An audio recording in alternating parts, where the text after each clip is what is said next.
안녕하세요. 자, 남생과 함께하는 한국사 총정리 이제 마지막 시간까지 왔습니다.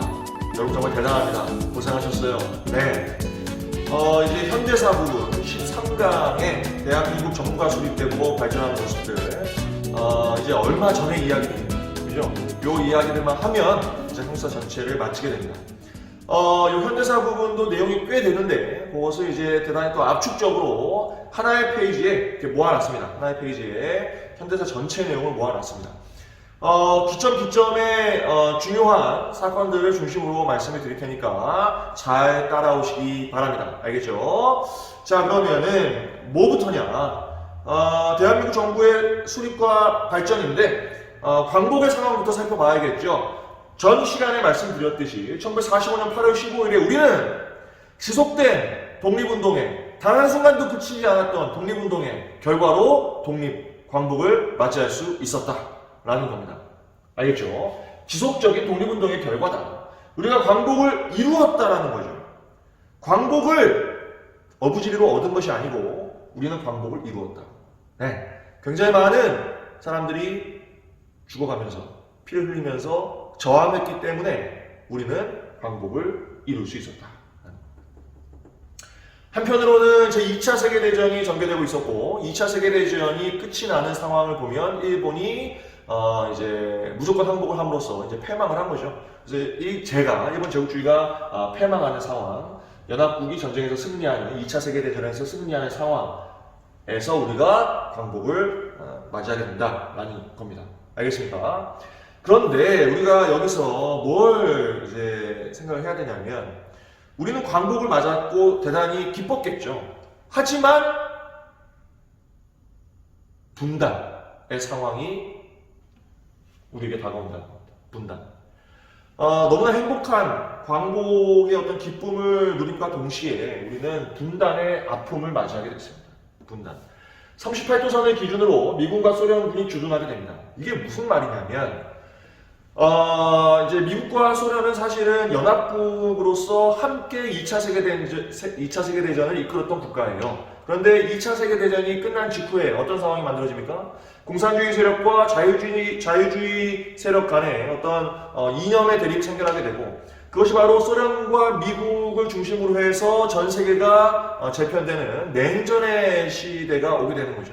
그런 냉전의 시대 때에 광복 직후에 한반도가 대단히 중요한 지역이 된 거야. 그래서 이 지역을 서로 차지하려고 하는데 소련군이 북쪽에서 내려오게 되고요. 이게 생각보다 소련군이 빨리 한반도에 주둔하는 상황이 되니까 미군이 뭐라고 하냐면 북위 38도선을 기준으로 해서 그 위에만 소련군이 주둔을 하고 그 아래 남쪽 지역은 미군이 주둔하겠다라고 제안을 한 거예요. 그러니까 그 제안을 받아들였죠. 소련군이 받아들입니다. 그래서 결국 한반도는 분할 점령되게 되었다. 원래 38도선은 임시적으로 만들어진 군사 경계선일 뿐이었습니다. 38도선을 결정하는데 약 30분 걸렸다고 그러죠? 네, 30분 만에 결정된 선인데 이게 결국은 분단선이 되어버렸다고 하는 겁니다. 우리 민족을 반으로 가르는 분단선이 되어버렸다. 우리는 분단이 될 이유가 있었느냐? 전혀 없죠. 우리는 미군과 소련군에 의해서 분할 점령될 이유가 있었느냐? 전혀 없습니다. 전혀 없죠. 예를 들면 2차 세계대전에서 패망한 독일은 분할 점령됐습니다. 4개국에 의해서 분할 점령이 됐어요. 왜냐하면 그 전범 국가입니다. 독일은 전쟁 범죄 국가였어요. 2차 세계대전을 일으켰던 전쟁 범죄 국가였기 때문에 전쟁 후에 분할 점령이 될 가능성이 있었죠. 그리고 또 전쟁 범죄 국가가 어디입니까? 일본이죠. 사실은 이 동아시아 방면에서 분할 점령의 대상이 있다면 일본이었어야 합니다.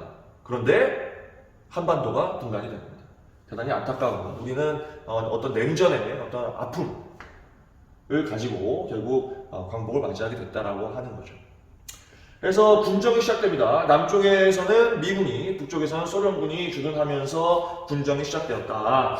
자, 이런 상황에서 우리는 어떤 국가를 수립할 수 있는 어떤 가능성이나 능력이 없었냐? 있었습니다. 우리가 정부를 수립할 능력이 없었을 리가 없지. 그럴 리가 없습니다. 왜? 그동안의 독립운동 과정을 보면 알잖아요. 대한민국 임시정부의 활동을 보면 알잖아요. 왜 우리가 정부를 수립할 수 있는 가능성이 없습니까?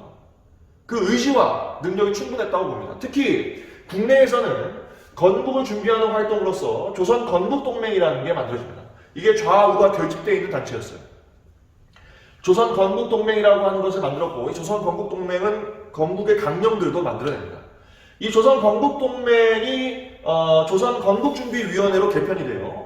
조선 건국준비위원회라고 하는 것으로 개편이 되고, 이 조선 건국준비위원회에는 여운형, 안정과 같은 중도 좌파, 중도 우파의 인물들이 모두 다 소속되어 있었고, 미군이 주둔하기 전에 조선인민공화국이라고 하는 정부를 미리 선포를 합니다.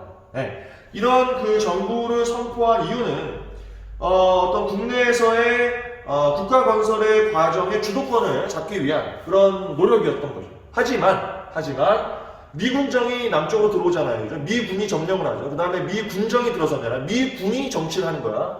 미군정은 이러한 조선인민공화국의 활동을 다 인정하지 않았습니다. 인정하지 않았고, 이것만 인정 안 한 게 아니고 충칭에 있었던 대한민국 임시정부의 활동도 인정하지 않습니다. 남한에서, 즉 38도선 이남에서 유일한 합법한 정부는 뭐다? 미군정이다라고 선포를 하고 이제 정치를 해 나갔던 거죠. 네. 그래서 이런 우리의 어떤 자발적인 국가 건설의 노력들은 다 수포로 돌아가야 됩니다. 대단히 안타까운 상황들이 만들어진 거죠. 그러면 이 한반도에 어떻게 정부를 수립시킬 것이냐? 결국 실제로 주둔하고 있는 소련군과 미군, 그죠? 이 소련과 미국, 그 다음에 영국이 모여서 모스크바에서 회의를 했습니다. 그게 바로 모스크바 삼상회의 또는 모스크바 삼국 외상회의라고 합니다. 미국, 영국, 소련의 외무장관들이 모인 거야. 그래서 삼상회의라고 해요. 외무장관들이 모였어요. 1945년 12월에 한창 이제 북쪽에서는 소련 군정이, 남쪽에서는 미군정이 전개되고 있을 때 미국, 영국, 소련의 외무장관들이 모였습니다. 자, 모여서 뭐 했어요? 한반도에 어떻게 정부를 수립시킬 것이냐. 그러니까 한반도에 정부를 수립시키고 독립시키는 것은 일단 당연한 일이고 어떤 과정을 통해서 독립을 시킬 것이냐, 정부를 수립시킬 것이냐를 논의를 한 거야.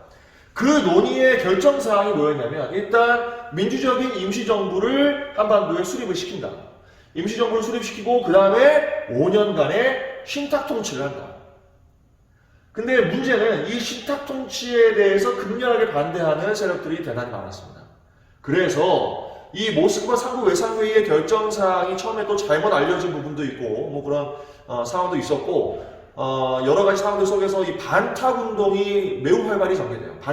신탁통치에 반대하는 반탁운동이 활발히 전개되는데, 처음에는 이런 신탁통치가 부각되는 상황에서 그것에 반대하던 그 좌익 계열, 사회주의 계열이죠. 사회주의 계열이 뭐라 그러냐면, 자세히 보니 결국은 이 모스크바 삼상회의의 결정사항에 따라서 이행됐을 때에 한반도에 안정적으로 독립된 하나의 정부가 수립될 수 있다라고 생각을 하고 결정사항을 지지하게 됩니다. 그러니까 지금 이 결정사항에 대해서, 모스크바 삼국 외상회의의 결정사항에 대해서 둘로 나눠지는 거예요. 그죠? 우파 세력은 주로 반탁운동을, 그러니까 신탁통치에 초점을 맞춰서 반탁운동을 펼치는 것이고, 그 다음에 좌파 세력은 뭐라고 하는 거야? 임시민주주의 정부도 수립될 수가 있는 것이고, 그 다음에 신탁통치의 기간도 줄일 수 있다. 이 과정을 충실하게 거침으로써 독립된 정부를 수립시키자라고 주장을 하면서 결정사항을 지지했던 거죠. 그래서 이렇게 둘로 갈라지는 거야. 둘로 갈라지는 거야. 좌익과 우익 세력으로 갈라져서 결정사항을 지지하고 이쪽에서는 신탁통치를 반대하는 반탁운동을 전개하는 상황이 만들어진 겁니다. 근데 이 대립이 너무 극렬했어요. 이게 이념을 또 바탕으로 하고 있는 상황도 있었고, 그래서 이 결정사항에 대해서 너무 극렬한 반대의 모습들이 서로 대립을 하면서, 사실 당시에 우리가 했어야 되는 어떤 민족적인 과제들이 조금 퇴색되는 그런 상황이 만들어집니다. 예를 들면 우리는 이때 뭘 했어야 되냐면 친일파를 색출하고 처단하는 그런 활동들을 했어야 돼요. 근데 그 구도가 만들어지지 않고 내부적인 어떤 대립 때문에, 그죠?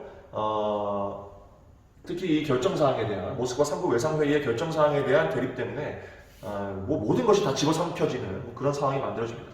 안타까운 거죠. 자, 이렇게 서로 대립을 하는, 국내 정치 세력들이 대립을 하는 이런 상황이 만들어졌고, 그럼에도 불구하고 미국과 소련이 실제로 이제 분점을 하고 있잖아요. 이 미국과 소련은 어쨌든 모스크바 사국 예상회의의 결정 사항을 이행을 해야 됩니다. 이행을 해야죠. 네, 이 결정이 있었으니까 이행을 하기 위해서 미소 공동위원회라고 하는 것이 개최가 됩니다. 미국과 소련의 당사자들이 만나서 뭐 하는 거야? 회의를 하는 거야. 뭘 회의를 해? 결정사항을 이해하기 위해서 특히 이 임시정부를 어떻게 수립시킬 것이냐. 임시정부를 수립시키기 위해서 협의를 할 건데 그 협의에 어떤 단체를 참가시킬 것이냐를 두고 서로 이제 회의를 한 결과 결렬이 돼버려요. 이게 결렬됩니다. 1차 미소공동위원회가 결렬됐어요. 이게 결렬되면서 뭔가 지금 미국과 소련의 합의에 의해서 하나의 정부, 독립된 하나의 정부가 수립되는 것이 어려워지는 상황이 만들어집니다. 네. 이 1차 미소공동위원회가 결렬됐어요. 이게 지금 제가 한꺼번에 써놓겠는데 둘 다 결렬된 건 맞아요. 근데 시기적으로 보면 제1차 미소공동위원회가 결렬되고 나서 이승만이 정읍 발언을 하게 됩니다. 정읍에서 뭔가 발언을 했는데 뭐냐면 처음으로 이제 그 한국의 정치인으로서는 처음으로 단독 정부 수립을 주장했어요. 남한만이라도 정부를 수립시켜야 되는 거 아니냐라고 하는 주장을 하기 시작합니다. 이게 단독 정부의 흐름이 처음 시작되는 거예요. 이승만에 의해서. 알겠죠? 하지만 기본적으로는 우리가 단독 정부를 당시에 수립시킬 이유가 없었기 때문에 단독 정부는 안 된다. 하나의 정부를 수립시키기 위해서 좌우가 힘을 합치자. 지금 이렇게 좌우의 대립이 너무 극렬하지 않냐. 이러지 말고 우리 힘을 합치자. 좌우 합작 운동이 연계됩니다. 단독 정부 수립을 반대하는 거죠. 알겠죠? 중도 좌파 여운형, 중도 우파 김규식이 주도하여서 좌우 합작 7원칙 이런 것도 발표하고 했지만 이것도 큰 성과를 거두지 못해요. 특히 여운형은 암살이 됩니다. 그런 상황에서 좌우 합작 운동은 성과 없이 실패로 돌아가게 된 거죠. 그러자 2차 미소공동위원회도 결렬된 다음에 이 한반도의 정부를 수립시키는 문제를 유엔에 상정하게 됩니다. 국제연합이죠. 유엔에 상정을 하게 됐는데 이 유엔이 어떤 결정을 했느냐. 유엔의 결정으로 넘어갑니다. 지금 남북협상은 조금 이따 말씀드리고 아래로 내려가 보세요. 화살표 따라갑니다. 화살표 쭉쭉쭉쭉쭉 화살표 따라가요. 여기 있죠. 이렇게 쭉 가보면 유엔에서 국제연합에서 뭘 결정했냐면 남한만 총선거를 한다. 남한만의 총선거를 결정한 거예요. 자, 이 과정이 어떻게 되냐면 잘 보세요. 유엔은 당시에 한반도의 독립된 정부를 수립시키는 문제에 대해서 미국이 주도하에 유엔에 상정을 한 거야. 이 문제를. 알겠죠? 미국 주도하에 상정을 했고 소련은 반대했어요. 이 문제를 유엔에서 결정하는 것을 반대했습니다. 오히려 소련은 뭐라 그랬냐면 미군과 소련군이 다 나가고 한반도에서 알아서 정치 세력들이 정부를 수립하게 하자라는 주장을 하죠. 어쨌든 이런 상황 속에서 유엔의 총회가 열렸고 이 유엔 총회에서 총선거를 실시한다라고 하는 걸 결정을 해요. 이때 처음부터 남한만의 총선거를 결정한 건 아니에요. 총선거를 한다라는 걸 결정한 다음에 유엔 한국임시위원단이라고 하는 것을 파견을 합니다. 이 유엔 한국임시위원단은 어떤 역할을 하냐면 선거를 조직을 하는 거야. 지금 선거를 결정했잖아요. 그 선거를 실제 실행하기 위해서 인구조사도 해야 되고 여러 가지 이제 활동들이 있었겠죠. 선거구도 만들어야 되고. 그래서 이 유엔 한국임시위원단이 활동을 하는데 먼저 남쪽에서 활동을 합니다. 38도선 이남에서 활동을 했어요. 그리고 북쪽으로 들어가려고 했어. 유엔 한국임시위원단이 북쪽으로 들어가려고 했을 때 당연히 소련이 반대를 하지. 소련이 원치 않는 총회의 결정이었기 때문에 소련이 거부를 합니다. 북한도 거부하죠. 그래서 38도 선 이북으로는 유엔 한국임시위원단이 들어가서 활동을 못했어요. 그리고 유엔 소총회가 열렸고 거기에서 뭘 결정하냐면 그러면 유엔 한국임시위원단이 활동 가능했던 조직이 가능했던 지역에서만 선거를 실시하자. 그럼 어디야? 38도선 이남에서만 선거를 실시하게 되는 거예요. 그래서 남한만의 총선거가 결정이 된 겁니다. 알겠죠? 이렇게 남한만 총선거를 하겠다라고 하는 것이 결정됐을 때 우파의 핵심 세력이었던 김구 뭐라고 합니까? 안 된다. 왜 남한만 선거를 해서 남한만 정부를 수립하냐? 당연히 우리는 통일된 정부를 수립해야 된다라고 하면서 38도선을 넘어갑니다. 그게 뭐냐면 남북협상이에요. 그게 남북협상이에요. 알겠죠? 김구와 김규식이 평양으로 왔어요. 김일성 만납니다. 그러니까 북한의 지도자를 만나는 거야. 만나서 뭐라 그래? 단독 정부 수립은 안 된다. 단독 정부 수립은 안 된다. 우리가 하나의 정부, 통일된 정부를 수립하자. 그래서 북한의 지도자를 만났어요. 김구가 남북협상 하기 전에 뭐라 그러냐면 내가 38도선을 베고 쓰러져 죽을지언정 일신의 구차한 안위를 위해서 단독된 정부를 수립하는 것은 협력하지 아니하겠다. 그러니까 뭔 말이야. 38돈 베고 내가 죽어도 내가 죽는 한이 있어도 통일 정부를 수립시켜야 된다라고 주장했던 선생님이 김구 선생님이야. 진정한 우파예요, 이 사람. 민족의 앞날을 바라본 거죠. 우리가 각각의 정부를 수립시켰을 때 어떤 일이 벌어질지 뻔하잖아요. 결국 전쟁까지 했잖아요. 그러한 상황들을 우려해서 이런 남북협상을 펼치고 했는데 결국은 이 김구 세력의 어떤 통일 정부를 위한 노력도 실패하게 됩니다. 실패하게 됐고 이 김구 세력은 50총선거 즉 유엔에서 결정한 총선거에 참여하지 않습니다. 자 보시면 아래로 갑니다. 이제 남한만의 단독 선거가 이루어졌죠. 그게 1948년에 있었던 50총선거입니다. 이 50총선거를 통해서 국회의원을 선출했고요. 그 국회가 재헌의회가 되는 겁니다. 왜? 헌법을 만드는 의회예요. 이제 나라의 정체성을 규정을 해야 되잖아요. 그러기 위해서 헌법이 있어야 되죠. 그 헌법을 만드는 의회가 최초의 의회인 재헌의회가 되는 겁니다. 알겠죠? 이런 재헌의회가 만들어지는 과정들, 50총선거가 전개되는 과정들 속에서 계속해서 저항이 있었어요. 이건 이제 제주도에서는 제주 4.3 항쟁이라고 하는 것이 전개되는데 48년 4월 3일을 기점으로 해서 이 단독정부 수립에 저항하는 봉기가 있었습니다. 그 봉기에 무자비하게 당시 군경이 진압을 하게 되죠. 그래서 거의 뭐 한국전쟁이 전개되는 과정 속에서도 이게 계속 이어져가지고 한 2만 명에 가까운 사람들이 희생을 당하게 됩니다. 굉장히 큰 희생이 있었어요. 뭐 그런 과정들을 통해서 결국은 재헌의회에서 헌법을 만들었고 헌법을 공포한 것이 이제 재헌절이죠. 헌법을 공포했고 그리고 이승만을 대통령으로 선출하게 됩니다. 간선제였었죠. 국회에서 선출한 거예요. 그래서 이승만 대통령이 선출되었고 1948년 8월 15일에 해방 이후 만 3년 만에 대한민국 정부 수립을 선포하게 됩니다. 대한민국 정부 수립이 선포되었을 때 얼마 후에 며칠 후에 이제 북한에서는 조선민주주의 인민공화국이 수립되면서 남과 북의 각각의 정부가 수립되어서 우리는 분단체제가 만들어지고 그게 지금까지 이어져 오고 있는 겁니다.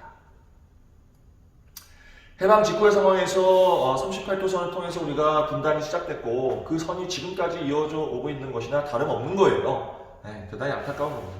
해방 직후의 이런 상황이 이후에 우리 민족에 굉장히 많은 아픔을 가져다 주게 됩니다. 그 대표적인 아픔은 바로 전쟁입니다. 바로 6.25 전쟁이 발발하게 되죠. 자, 지금 정부 수립의 과정을 쭉 말씀드렸어요. 복잡해 보이지만 제가 말씀드리는 핵심들 조선건국준비위원회 정도, 그 다음에 모스크바 상부예상회의는 무조건 기억, 무조건 꼭 기억, 별표처럼 꼭 기억, 그리고 그 결정사항에 대해서 좌익과 우익으로 갈라져서 대립했다는 것. 어쨌든 미국과 소련은 모스크바 상부예상회의의 결정사항을 이행하기 위해서 미소 공동위원회를 열었지만 결렬됐다는 것. 그런 상황에서 유엔으로 이 한반도의 문제가 넘어가게 되고 유엔에서 남한만의 총선거를 결국 결정하게 되었고 그 과정 속에서 50총선거가 진행돼서 대한민국 정부가 수립되기에 이른다라고 하는 이 과정을 잘 여러분들 이해하시기 바랍니다. 알겠죠? 자, 우리 민족의 아주 큰 아픔 아래 보시면 이제 6.25 전쟁 나옵니다. 1950년부터 1953년 아주 오랜 기간 동안 우리는 서로에게 같은 민족이었지만 서로에게 총뿌리를 겨누고 전쟁을 하게 됩니다. 6.25 전쟁은 대단히 아픈 역사인데요. 이 자세히 우리가 또 여기서 공부할 이유는 없고요. 우리는 또 이제 수능을 준비하는 상황에서 공부를 하는 거니까 간단하게 전개 과정만 말씀드리도록 하겠습니다. 알겠죠? 자, 보시면은 배경에 남북 간의 대립이 지속적으로 있어 왔어요. 계속 있어 왔고, 그런 상황에서 뭐 여러 가지 전쟁의 배경들이 있는데, 특히 미국의 극동 방위선, 그러니까 미국이 어디까지 책임지고 방위해 줄 거냐라고 하는 극동 방위선을 에치슨 라인이라고 합니다. 그 에치슨 라인을 결정하는 에치슨 선언이 있었는데, 거기서 한국이 제외됩니다. 한반도가 제외돼요. 일본까지만 이렇게 방위선이 결정이 되면서 전쟁의 가능성이 더 커지게 되는 겁니다. 알겠죠? 자, 이런 상황들이 만들어졌고, 자, 이제 전개가 됩니다. 전개 보시면은 여러분 뭐 전개는 잘 알고 있죠? 북한군이 6월 25일에 전면적으로 남침을 했습니다. 북한군이 남쪽으로 침입한 거야. 그래서 남침이에요. 북한군의 전면적인 남침으로 처음에 이제 서울이 함락되고 뭐 계속 밀리죠. 국군이 계속 밀립니다. 어디까지? 낙동강까지 밀렸어요. 이게 이제 마지막 선이죠. 낙동강 방어선까지 밀려서 당시 정부의 수도는 이제 부산이 됐습니다. 계속 피난을 간 거죠. 부산이 됐고, 이런 상황에서 이제 우리 밀렸잖아요. 그죠? 국군이 밀렸어. 근데 그 전세를 뒤집는 사건이 일어나는데 바로 유엔군이 참전하는 거야. 유엔군이 참전을 결정하고 유엔군이 참전하는데 이제 미군이 중심이죠. 미군이 중심이 돼서 유엔군이 참전을 하는데 그 작전을 바로 뭐라고 하냐? 인천 상륙 작전이라고 하죠. 잘 알죠? 인천으로 상륙을 하는 거야. 인천 상륙 작전 이후에 국군과 유엔군이 북쪽으로 계속 또 밀고 올라갑니다. 연합군이 계속 북쪽으로 이제 승리를 거두면서 북쪽으로 올라가면서 어디까지? 압록강까지. 압록강이면 거의 중국 이제 근처까지 간 거죠. 그죠? 그러자 중국군이 또 개입을 하죠. 중국군이 대대적으로 개입하면서 또 남쪽으로 쭉 밀려. 이때 대대적인 후퇴가 있었는데 그 후퇴를 일사후퇴라고 합니다. 일사후퇴. 그러면서 쭉 밀려 내려왔죠. 그리고 또 다시 올라가고 뭐 그런 과정이 전개가 돼요. 그러다가 38도선 주변에서 전선이 교착됩니다. 교착은 서로 전세가 비슷비슷해지면서 전력이 비슷비슷해지면서 전선이 거의 움직이지 않는 고정돼 버리는 그러한 상황을 전쟁 용어로 교착이라고 표현합니다. 그래서 38도선 주변에서 교착이 돼 버렸어요.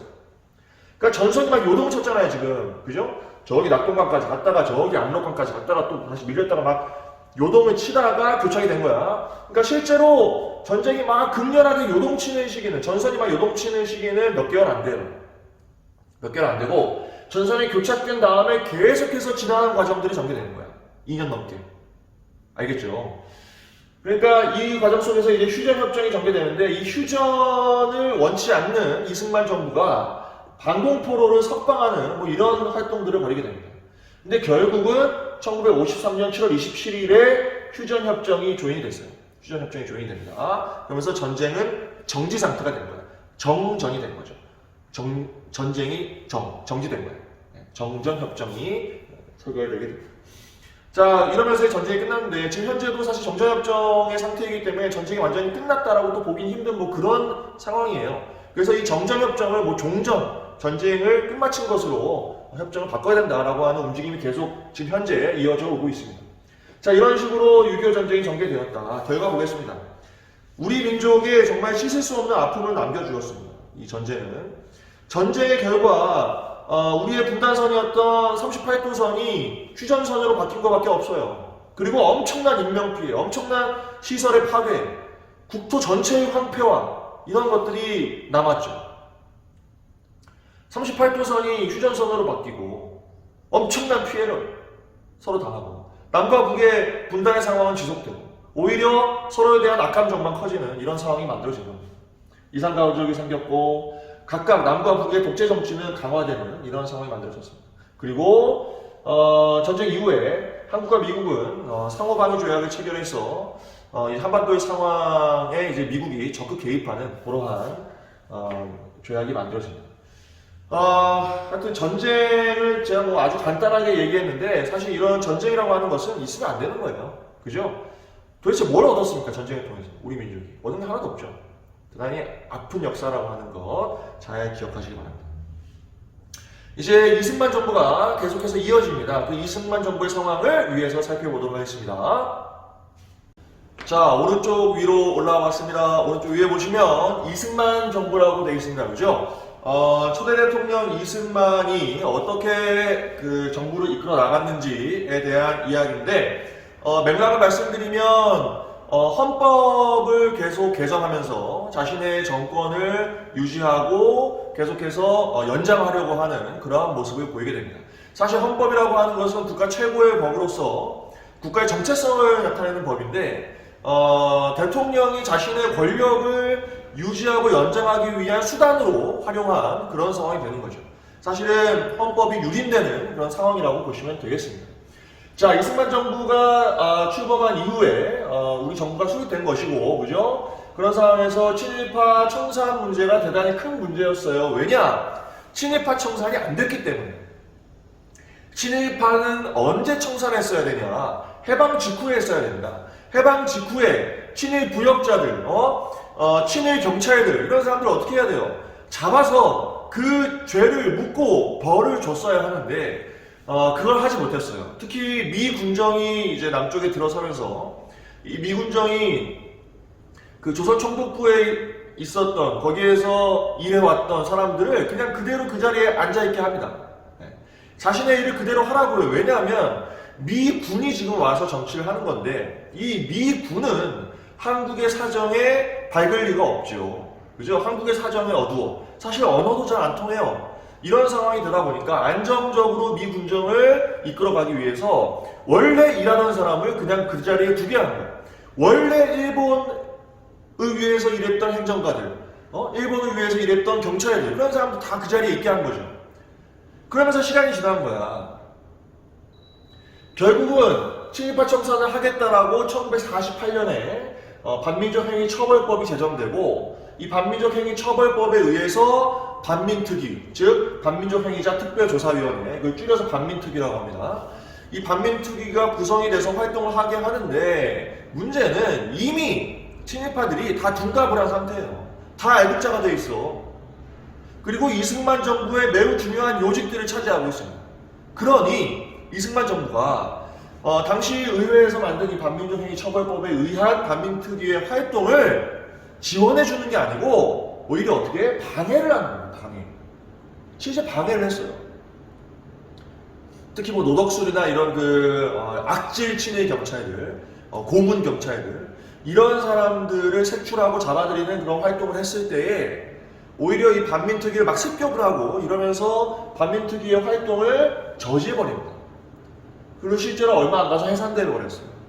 그럼 어떻게 된 거야, 우리는? 우리는 단 한 명의 친일파도 처단하지 못하는 역사적인 과오를 범하게 됩니다. 이때 우리가 범한 이 역사적 과오가 지금까지 멍해를 안고 있어요, 우리나라가. 우리 민족이 친일파를 청산해야 했을 때 청산하지 못한 그 역사적 과오를 지금까지 안고 산다고. 곳곳에 친일파의 후손들이 아주 잘 먹고 잘 삽니다. 친일파의 후손들이 대한민국에서 자신의 역할을 하면서 충실하게 살아간다면 상관없어요. 우리가 연좌제가 있는 게 아니잖아요. 그럴 수 있지. 문제는 친일에 의해서 형성된 재산, 그게 계속 세습이 되고 있다는 얘기예요. 그 재산을 기반으로 친일파의 자손들 잘 먹고 잘 살고, 모든 거 있는 거 없는 거 다 바쳐서 독립운동했던 독립운동 자손들은 제대로 살지도 못하고 뭐 그런 상황이 돼버린 거죠. 사실 안타까운 일이에요. 친일파를 청산하는 일을 제대로 못하고 좌절돼 버린 거, 결국 이것이 굉장히 많은 이후의 문제를 낳고 있다라는 이야기입니다. 알겠습니까? 그것을 방해했다는 거예요, 이승만 정부. 자신의 정권의 안정을 위해서 친일파를 청산하는 문제를 좌절시키고 방해하는 이런 활동을 하게 된다.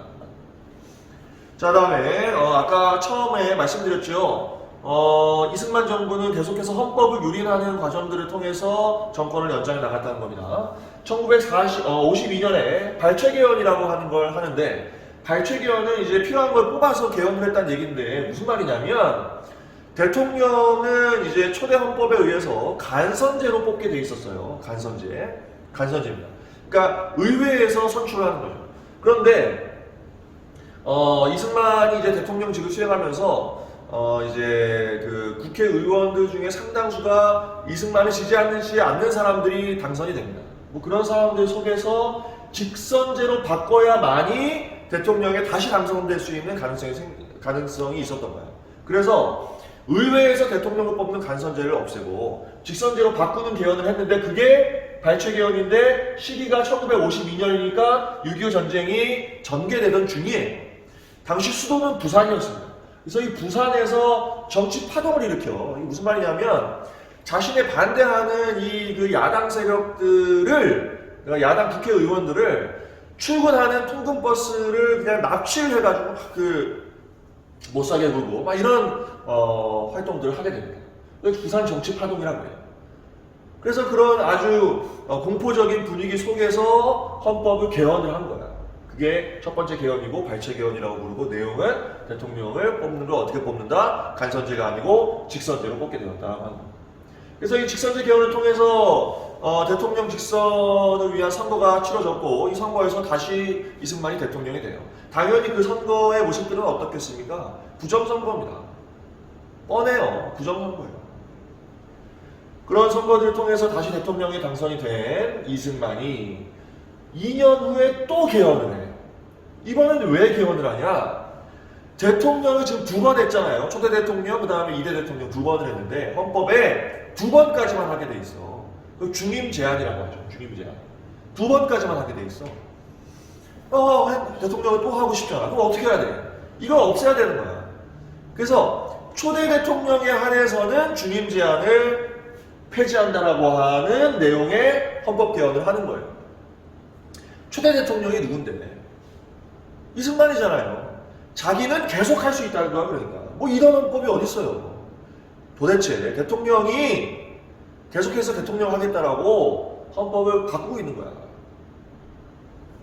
근데 그것도 4.4.5입이라고 하는 말도 안 되는 이름이 붙는 개헌이 이루어집니다. 4.4.5입은 뭐냐면 4면 버리고 5면 올린다는 거죠. 이거 뭐야? 반올림이에요. 그러니까 우리말로 하면 반올림 개헌이야. 왜 반올림 개헌이냐? 당시에 이제 대통령의 국회의 제적 인원이 203명이었었는데 헌법이 개헌되는 것이 통과되려면 국회의원의 제적 의원의 3분의 2가 동의를 해야 돼요. 그 3분의 2가 동의를 해야 되는데 3분의 2 이상이죠. 이 동의를 해야 되는데 203명의 3분의 2가 계산을 해보면 135.3333이야. 그러면 3분의 2 이상이 되려면 136명이 돼야죠. 그죠? 그러면 개헌안이 통과가 되는 거야. 그런데 몇 명이 찬성을 했냐면 135명이 찬성했어. 그래서 국회의장이 뭐라 그랬냐면 이 개헌안은 부결되었습니다 라고 선언을 했어요. 근데 그 다음날 정부의 요인이 나와서 수학자를 대동합니다. 야, 이거 203의 3분의 2 이상 계산하는데 수학자가 필요합니까? 근데 수학자를 대동해서 뭐라고 하냐면 자연인은 나눌 수 없다. 그죠? 사람을 나눌 수 없죠. 사람을 나누면 사람이 죽겠지, 그지? 사람을 나눌 수 없으니까 3333 뒤에 있는 것은 사실은 반올림해야 된다. 그게 뭔 말이야? 모르겠어요.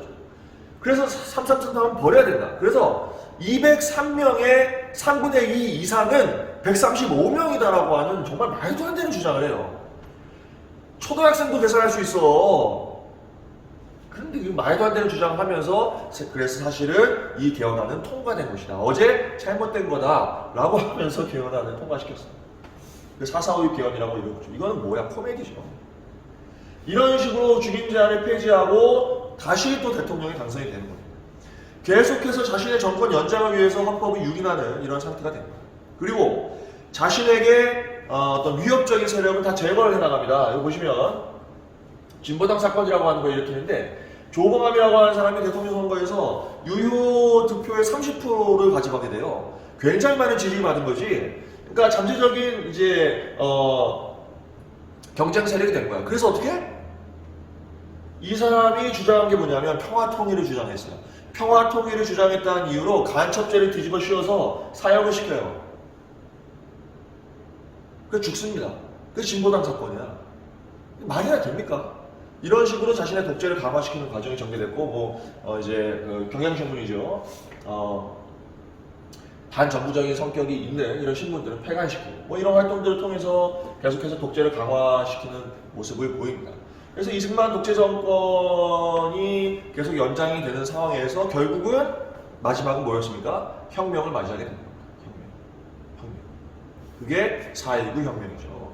자, 4.19 혁명을 밑에서 보고 여기 보시면은 한편 경제적으로는 어땠냐? 원조 경제에 기반하고 있었다. 그러니까 미국이 경제 원조를 해줘요. 그런 경제 원조의 어떤 물품들을 바탕으로 해서 산업을 발전시키는데 300산업이라고 부릅니다.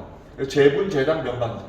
그러니까 제분은 이제 밀가루, 제당은 설탕 만드는 거죠. 면방직은 이제 면직물공업. 이러한 것들을 중심으로 이제 발전을 시켰어요.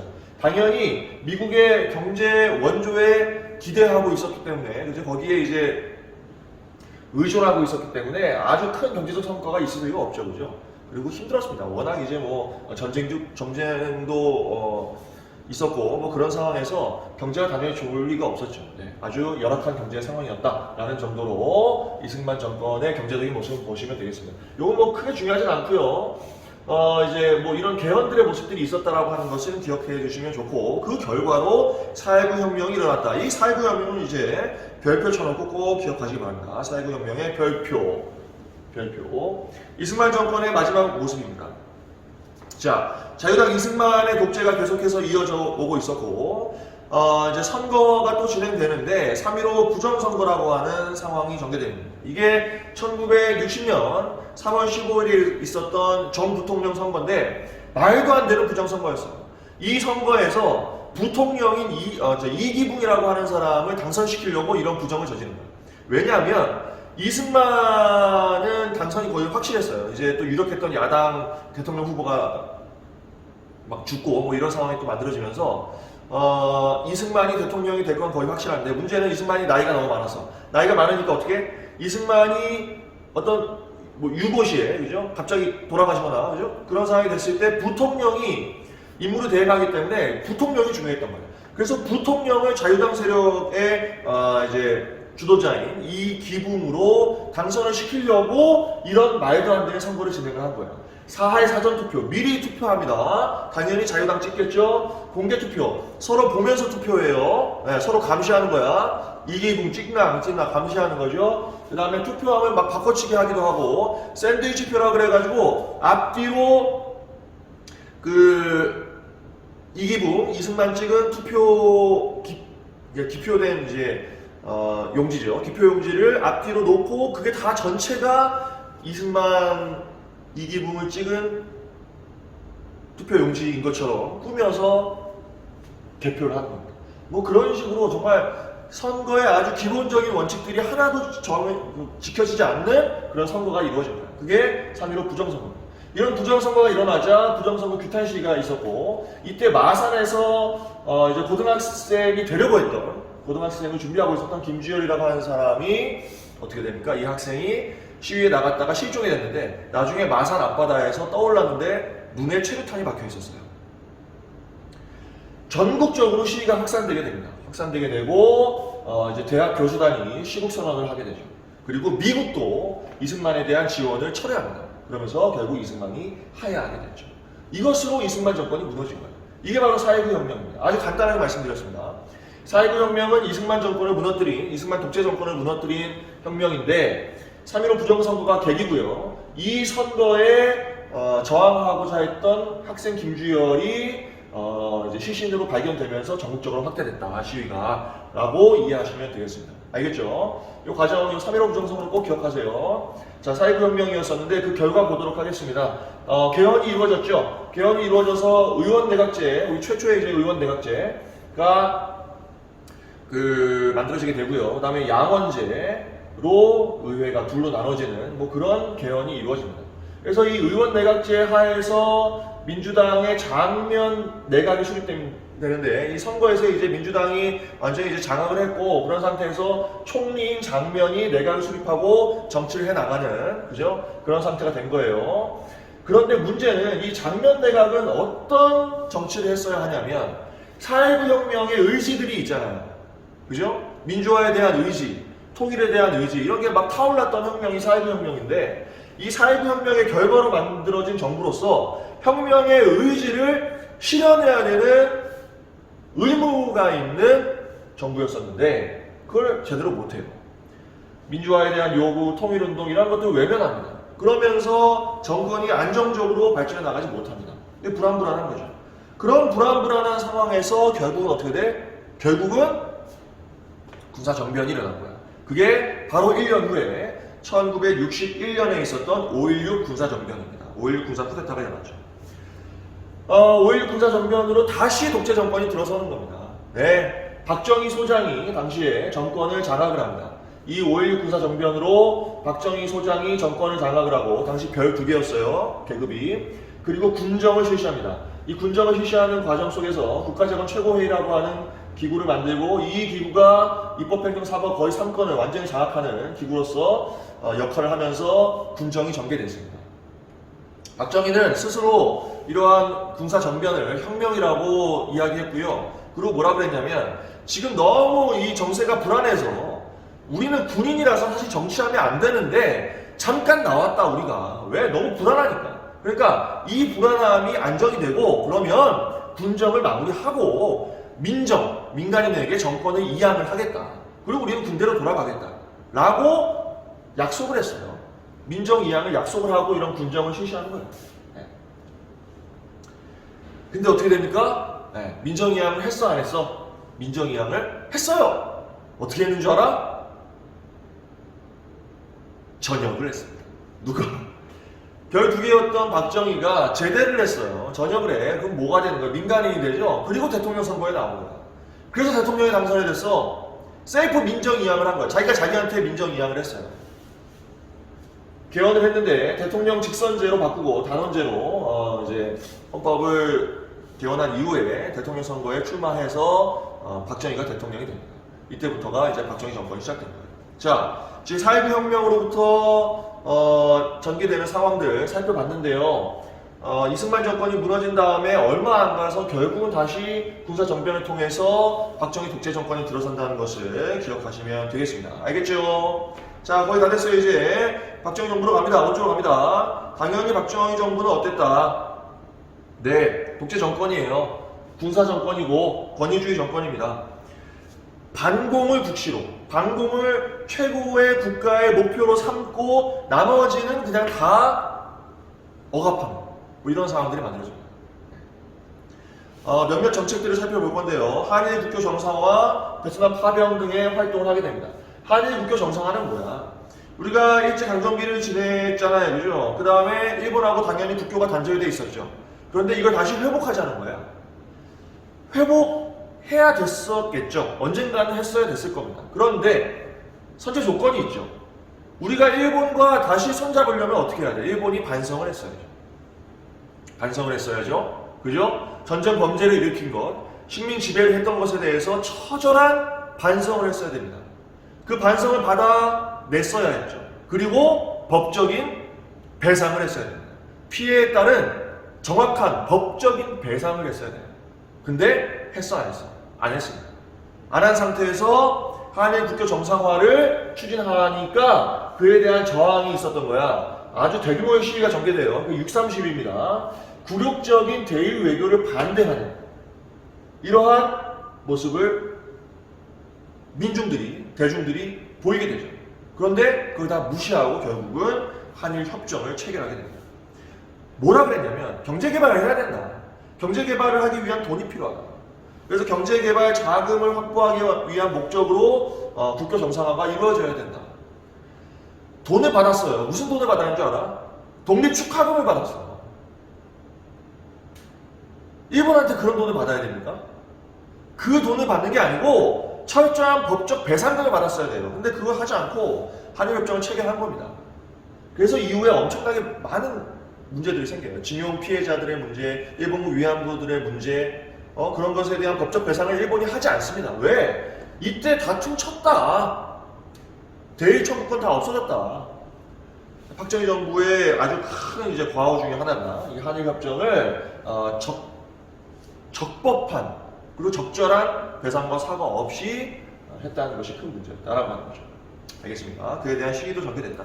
하여튼 이런 식으로 우리는 일본과 다시 국교가 정상화되었습니다. 6.32 기억하세요. 그리고 베트남에도 파병을 했죠. 미국이 베트남에서 전쟁을 벌였습니다. 미국 입장에서는 전쟁을 도와줄 세력이 필요했어요. 그리고 값싸게 이 전쟁을 진행하려면 다른 국가의 어떤 파병이 필요했습니다. 한국군이 결국 거기에 파병을 하게 된 거예요. 경제 성장을 목적으로 하고 있었다라고 또 나와 있죠. 베트남에 파병함으로써 우리는 또 돈을 받았어요. 돈을 받았습니다. 하지만 결국은 많은 국군 장병들이 희생당하게 됐고 고엽제와 같은 것에 피해를 받는 사람들이 생겼고 지금까지도 피해를 보고 있는 사람들이 있어요. 대단히 고통스러운 삶을 살고 있습니다. 베트남 민간인들을 학살한다든지 뭐 이런 또 피해를 국군이 일으키기도 합니다. 자, 이런 식으로 베트남 파병과 그 다음에 위에 있었던 그 한일 국교 정상화의 모습을 좀 묶어서 기억하시면 되겠어요. 묶어서 결국은 뭘 위해서 경제 개발을 위한 자금을 확보한다는 목적으로 이런 많은 희생과 피해를 가지고 오는 사건들을 일으켰다라고 기억하시면 되겠습니다. 알겠죠? 자, 좋습니다. 그 다음에 아래로 갑니다. 역시 박정희 정부도 헌법 개헌을 계속합니다. 헌법 개헌을 계속함으로써 정권을 유지하게 되는데 1969년에 삼선 개헌을 해요. 삼선 개헌은 뭐야? 네, 대통령을 3번 할 수 있게 헌법을 개헌하는 거예요. 2번 했어. 그죠? 60년대 때 2번 하고 그 다음에 한 번 더 하는 거야. 그러기 위해서 69년에 삼선 개헌을 하고 71년에 다시 한번 대통령이 당선이 됩니다. 네. 자, 그럼 3번 대통령 했죠. 그리고 나서 얼마 되지 않아서 결국은 유신헌법이라고 하는 것을 만들게 됩니다. 왜냐하면 이 71년 그 대통령 선거에서 야당 후보를 겨우 이기고 당선이 됐어요. 그래서 이런 상태로 계속해서 정권이 유지될 수 없을 것 같다라고 하는 불안감, 그런 상황에서 독재를 더욱더 강화하는 유신헌법을 만들게 되는 겁니다. 요거 별표야. 별표. 잘 나옵니다. 유신헌법. 그래서 이 유신헌법에 의한 체제를 유신체제라고 하죠. 그럼 유신체제는 어떤 체제냐? 보시면 대통령은 간선제로 뽑습니다. 간선제. 어디서 뽑냐? 통일주체국민회의에서 뽑아요. 통일주체국민회의가 뭐냐? 이거 대통령 세력들이 임명하는 단체야. 이 단체에서 대통령을 뽑아. 그럼 누가 대통령이 돼? 대통령이 되는 거지. 네. 계속해서 대통령에 당선될 수 있는 체제를 만든 거예요. 그게 유신헌법이야. 통일주체국민회의라고 하는 이 조직에서 대통령을 뽑는다. 대통령의 종신이 거의 가능해지는 그런 상황이었다. 그 다음에 긴급조치권이라고 하는 것 통해서 법의 효력을 일부 정지시킬 수 있었어요. 이건 초헌법적인 권리죠. 네.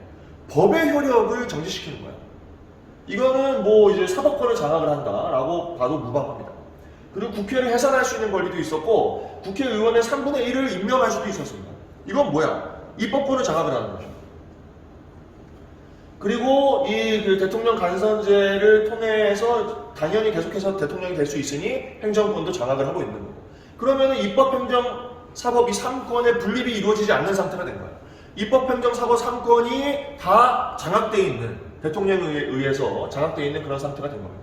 그러니 국민의 기본권은 당연히 보장되지 못하고 제한될 수밖에 없습니다. 특히 긴급조치권을 통해서 결국은 이게 반정부 활동, 그죠? 민주화 운동 이런 것들을 탄압하는 수단이 돼요. 이런 식으로 정권을 계속해서 연장하는 상황이 되었다라고 하는 겁니다. 이러한 체제를 뭐라고 한다? 유신체제라고 한다라고 하는 겁니다. 3권의 분립이 무너졌고 국민의 기본권이 완전히 제한되는 이런 상황이었다라고 기억하시면 되겠어요. 유신헌법 잘 나옵니다. 기억하세요. 그런데 이렇게 계속해서 종신토록 죽을 때까지 대통령을 할 수 있으리라고 생각했지만 결국은 그 끝이 대단히 처참했죠. 암살에 당합니다. 알고 있죠? 바로 12.16 사태입니다. 12.16 사태. 1979년 10월 26일에 중앙정보부장이었던 김재규라는 사람이 대통령을 암살하게 됩니다.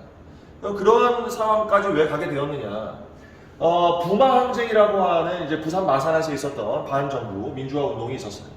이 부마항쟁의 상황을 계속해서 억압함으로써 정권을 유지할 수 있다라고 생각을 했어요. 근데 사실 그런 상태는 아니었다. 그런 상태가 아니었습니다. 당시에 이제 또 이제 김재규는 뭐 차지철이나 뭐 이런 박정희의 신복하고 계속해서 어떤 그 대립이 있는 권력의 암투가 있는 뭐 이런 상황이었습니다. 결국 그런 내적 외적 상황 속에서 암살 사건이 일어나게 된 거예요. 그래서 박정희 정부는 끝이 나게 되었다. 유신 체제가 종말하게 되었다라고 하는 겁니다. 박정희 정부에 대해서 간단히 살펴봤습니다. 박정희 정부에서 근데 한 가지 짚고 넘어가야 할 것은 뭐냐면 경제 개발이 상당히 이루어졌습니다. 상당히 이루어졌어요. 1960년대, 70년대 거치면서 1에서 4차에 걸친 경제개발 5개년 계획이 추진됩니다. 이 경제개발 5개년 계획의 1, 2차는 60년대 때 전개됨으로써 경공업이 중심이었고 70년대 때는 중화학공업이 중심이 되어서 경제개발이 많이 이루어졌고 이때 이제 수출이 상당히 성장합니다. 수출 주도형 성장을 이루게 된 것이고 어떤 국민소득이나 이런 것들이 상당히 늘어나는 그런 결과가 있었습니다. 사실입니다. 근데 이런 경제 성장이라고 하는 것이 그러면 박정희 대통령 한 사람이 해낸 것이냐? 그게 아니에요. 그게 아니죠. 거기에 도움을 줬던 많은 특히 이제 노동자들의 희생 뭐 이런 것들이 있었던 것을 우리가 잊으면 안 됩니다. 잊으면 안 돼요. 그런 희생이 있었기 때문에 아주 노동 집약적인 그런 활동들을 통해서 많은 희생을 당하는 사람들이 있었기 때문에 사실은 경제 개발을 할 수 있었고 경제 성장을 이룰 수 있었던 겁니다. 그 과정에서 뭐 전태일 열사나 뭐 이런 사람들의 활동도 있었던 거죠. 분신했던 사람 알고 있죠? 전태일 열사. 이런 식으로 이제 경제 개발이 이루어졌다는 것도 여러분 기억하시면 좋고 이 경제 개발 5개년 계획이 잘 나와요. 이것도 별표 적어주시면 됩니다. 알겠죠? 자, 지금 이제 유신 체제가 무너지는 상황을 살펴봤는데 이 유신 체제가 박정희 정부가 끝남으로써 박정희가 암살됨으로써 끝난 것 같지만 끝나지 않았어요. 왜냐? 요걸 이어서 등장한 사람이 바로 전두환입니다. 이제 얼마 전에 이제 죽었죠, 그죠? 그 전두환이에요. 그 전두환이 신군부 세력으로서 12.12 군사 쿠데타를 일으킵니다. 이게 지금 1979년 10월 26일에 대통령이 암살됐잖아요. 그죠? 그리고 바로 신군부가 등장하는 거예요. 새로운 군부가 정권을 장악을 하게 되는 겁니다. 그게 12.12 군사 쿠데타예요. 알겠죠? 자, 그래서 이제 전두환 정부가 이어지게 됩니다. 전두환 정부를 계속 살펴보도록 하겠습니다. 자, 12.12 군사 쿠데타로 정권을 잡았어요. 그리고 나서 이제 다음 해 때 5.18 광주 민주화 운동이 일어났을 때 이것을 무자비하게 진압을 하게 되죠. 1980년 5월 18일을 기점으로 광주에서 민주화 운동이 일어나게 되는데 이것을 매우 무자비하게 공수부대를 투입해서 사륙을 자행하게 됩니다. 사륙. 수많은 시민들이 희생을 당하게 됩니다. 왜 그런 상황이 만들어졌냐? 일단 서울의 봄이라고 하는 상황이 있었어요. 1980년 봄에 뭔가 이제 민주화에 대한 열기 이런 것들이 막 생겨나는 시기였어요. 왜냐? 아주 오랫동안, 그죠? 아주 오랫동안 진행되던 박정희 정권이 무너졌잖아요. 신군부가 들어서긴 했지만 어쨌든 이 1980년이 됐을 때 뭔가 민주화될 수 있다라고 하는 어떤 가능성 그런 것들이 막 또 피어오르고 있었는데 그걸 신군부가 누르려고 했던 거예요. 그걸 누르려고 하자 신군부는 퇴진해라라고 하는 요구가 전국 각지에서 일어났을 때 신군부가 어떻게 하는 거야? 계엄령을 내려요. 계엄령을 내립니다. 그리고 광주에서 그런 시위를 무자비하게 진압을 하기 시작했던 겁니다. 엄청난 시민들의 희생이 있었고요. 결국은 이 전두환 정부가 5.18 광주 민주화 운동을 피로 진압하면서 시작이 되는 거야. 알겠죠? 이 5.18 광주 민주화 운동을 피로 진압하고 그리고 정권이 시작이 되는 겁니다. 그래서 이후에 계속해서 이 전두환 정부 시절에 5월만 되면 계속 이 5.18 광주 민주화 운동을 계승하고자 하는 그런 움직임들이 계속 있었어요. 그러니까 전두환 정부 입장에서는 자신이 정권을 시작할 때 이걸 진압을 하고 시작했기 때문에 아킬레스 건 같은 거야. 아킬레스 건 같은. 자신의 정권의 부당함, 그죠? 정당성이 없다는 것. 바로 이 5.18 광주 민주화 운동이 그것을 보여주고 있었던 겁니다. 자, 그래서 전두환 정부의 그 시작 시점에서 5.18 광주 민주화 운동이 있었다라고 하는 것은 꼭 기억하시고요. 꼭 기억하세요. 기억하시고, 그리고 이제 그 대통령 선거 제도를 또 이제 개헌을 합니다. 개헌의 내용은 뭐냐면 대통령을 간선으로 뽑는데 이게 선거인단이 있어요. 그 선거인단에 의해서 대통령을 뽑고 그다음 7년 단임제로 개헌을 하게 됩니다.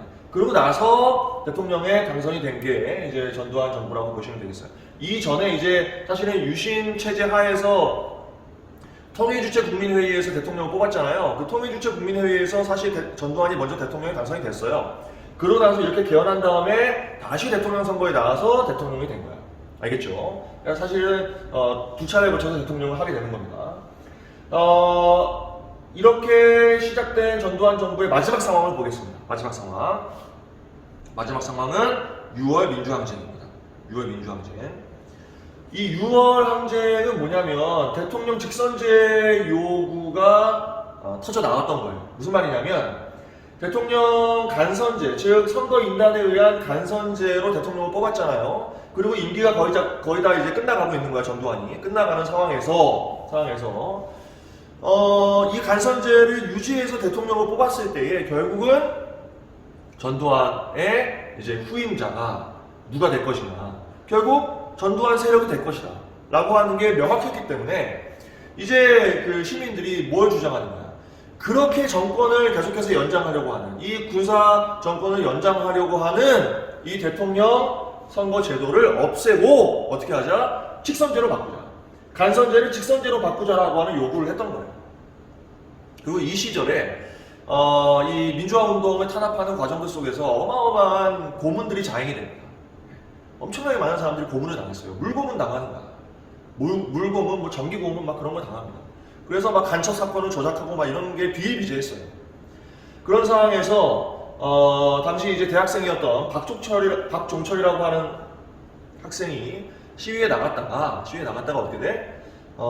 이제 경찰에 잡혔죠. 경찰에 잡혀서 저기 남영동에 대공분실이라고 하는 곳이 있었어요. 거기에 잡혀갔는데 거기서 결국 물고문을 받다가 죽었습니다.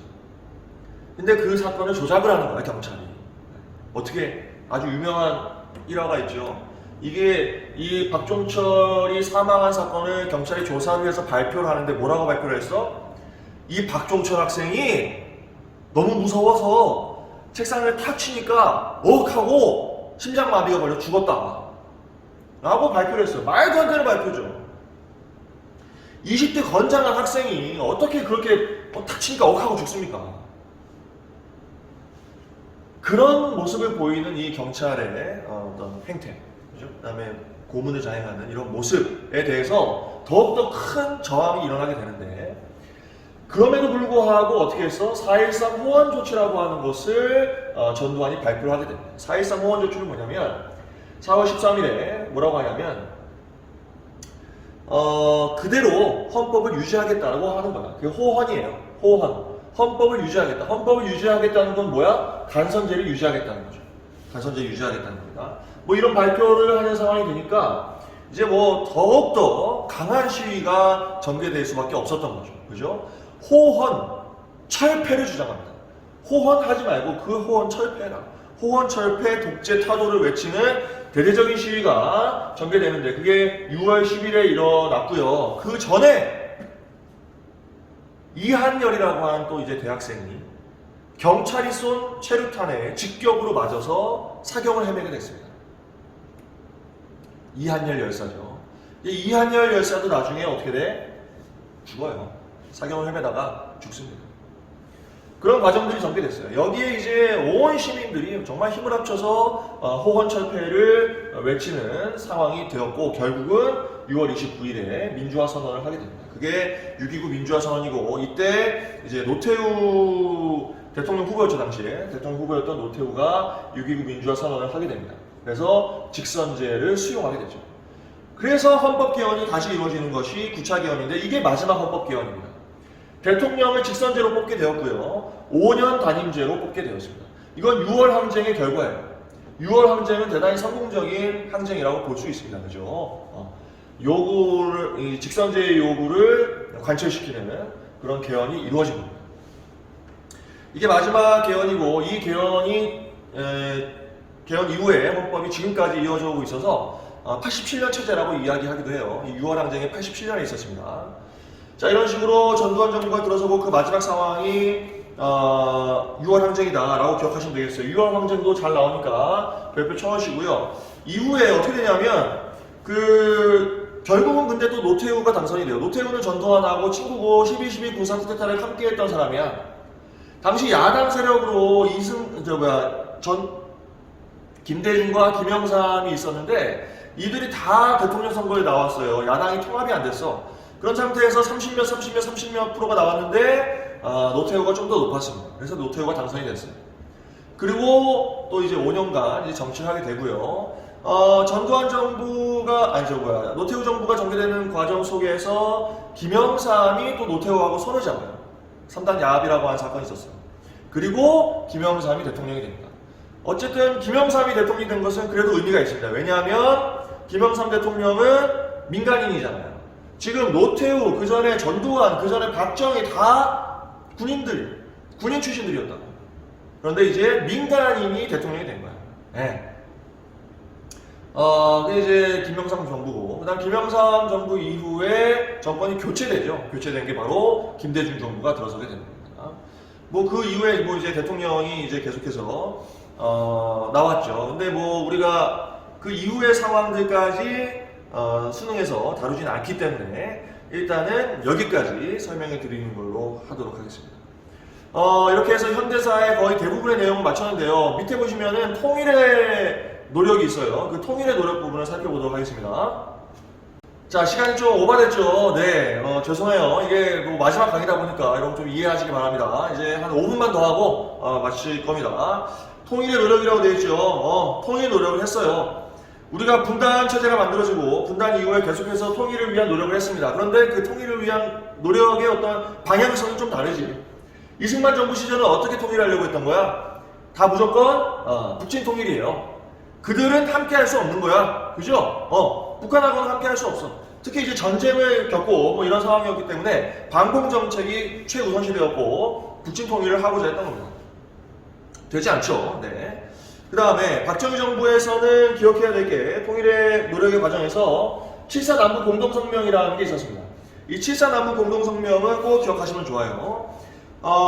이게 통일의 기본적인 원칙을 밝힌 건데 써있듯이 자주 평화 민족 대단결이라고 하는 통일의 원칙을 내세웠고요. 이게 어쨌든 남과 북이 처음으로 뭔가 합의를 한 거야. 남과 북이 담당자들이 만나서 처음으로 뭔가를 합의하고 그거를 성명으로 발표하는 것. 아주 큰 의미가 있습니다. 그 7.4 남북 공동성명인데 꼭 기억하세요. 그런데 문제는 이러한 어떤 통일의 노력을 하는 것처럼 보였지만 실제로는 이후에 유신체제를 만듭니다. 남과 북이 동일하게 독재 정치를 오히려 강화하는 이런 상황이 만들어진다. 유신체제가 시작되는 시점에 7.4 남북 공동성명이 있었어요.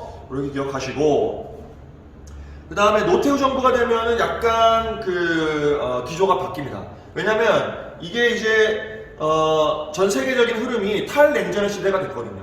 냉전이 무너지는, 그죠? 냉전 체제가 붕괴되는. 소련이 붕괴되면서 냉전 체제가 붕괴되고, 그 다음에 또 독일도 막 통일하고 뭐 이런 상황이 되면서 분위기가 바뀌었어요. 그래서 이때 남북한이 유엔에 동시에 가입하게 됩니다. 남북한이 유엔에 동시에 가입했어요. 언제? 노태우 정부 때 동시에 가입을 했고 서로 침략하지 않겠다라고 하는 불가침, 그죠? 남북 간의 어떤 불가침 원칙이 만들어지게 됩니다. 그리고 한반도에 대한 비핵화 선언도 이루어졌는데 실제 뭐 비핵화가 이루어지진 않았죠. 노태우 정권이 되면 하여튼 정부의 어떤 기조가 바뀐다라고 하는 것을 기억하시고, 완전히 이제 새로운 어떤 통일의 흐름이 등장하는 것은 바로 김대중 정부 때부터입니다. 이때 남북 정상회담이 있었죠. 2000년에 남북 정상회담이 있었고, 김대중 대통령이 북한을 방문해서 당시 이제 김정일 국방위원장이죠. 과 함께 정상회담을 했던 겁니다. 이게 제1차 남북 정상회담이죠. 정상회담 하고 나서 6.15 남북 공동선언이라고 하는 것을 발표했어요. 별표. 이러한 김대중 정부의 대북 정책을 햇볕 정책이라고 부릅니다. 그래서 개성공단도 만들고 금강산 관광도 하고 경의선도 서로 연결하고 뭐 그런 활동들을 펼쳤습니다. 잘 나와요. 6.15 남북공동선언, 그 다음에 남북 정상회담이 있었다라고 하는 것, 김대중 정부의 햇볕정책 꼭 기억하시기 바랍니다. 이후에 뭐 이제 통일을 위한 노력들이 계속해서 이어져 오고 있어요. 한때는 좀 대립을 했다가 또 한때는 또 가까워졌다가 뭐 그런 식으로 계속 진행이 되고 있는데 모르겠습니다. 모르겠습니다. 뭐 언젠가 통일이 돼야 하겠죠. 저는 그렇게 생각합니다. 큰 역사적 맥락에서 봤을 때, 큰 흐름에서 봤을 때는 통일이 이루어져야 된다고 생각을 하고 있습니다. 자, 이렇게 하면은 지금 통일의 노력까지 살펴봤고요. 이렇게 하면은 한국사의 모든 내용을 다 정리했습니다. 여러분 너무 고생했어요. 우리가 이렇게 짧은 시간 안에 20번의 강의를 통해서 한국사를 다 정리할 수 있었던 것은 수능을 위한 한국사이기 때문에 그렇습니다. 수능이 워낙 절대평가하고 어렵지 않게 나오기 때문에 그렇고요. 그래서 이렇게 정리한 부분만 봐도 여러분 충분히 시험을 잘 볼 수 있고, 첨언을 하자면 앞으로 여러분 수능 보기 전까지 이 프린트를 가지고 절대 잃어버리지 마시고 이 프린트를 가지고 한 2번 정도 이상 꼭 반복을 하세요. 반복하시면 그걸로 충분합니다. 그리고 기점에 있는 중요한 사건들, 이 어떤 시대인지 그 시대를 구분하는 게 중요합니다. 시대만 구분해도 문제 풀기 굉장히 쉬워집니다. 시대를 꼭 구분해 가면서 어떤 기점의 사건들, 인물들을 여러분들 기억해 내시기 바랍니다. 알겠죠? 그리고 실제 문제를 풀어보면 좋은데 문제는 이제 그 기출 문제들 중심으로 한 두세 개의 모의고사 정도만 풀어본다고 생각해도 충분하리라고 생각합니다. 알겠죠? 그리고 앞으로 이제 계속해서 여러분들 모의고사 볼 거 아닙니까? 그죠? 네, 그때 문제들이 어떤 식으로 나오는지, 얼마나 쉽게 나오는지, 어렵지 않게 나오는지 확인하시는 거로도 충분하리라고 생각합니다. 네, 그동안 너무너무 고생하셨고 여러분들 잘 따라와 주셔서 너무나 고맙습니다. 여러분들 시험 보는 데 있어서 조금이라도 도움이 됐으면 좋겠습니다. 저의 큰 보람입니다. 그리고 바람입니다. 알겠죠? 자, 그러면은 언제 다시 볼지 모르겠지만 다시 볼 때까지 안녕! 고생하셨어요.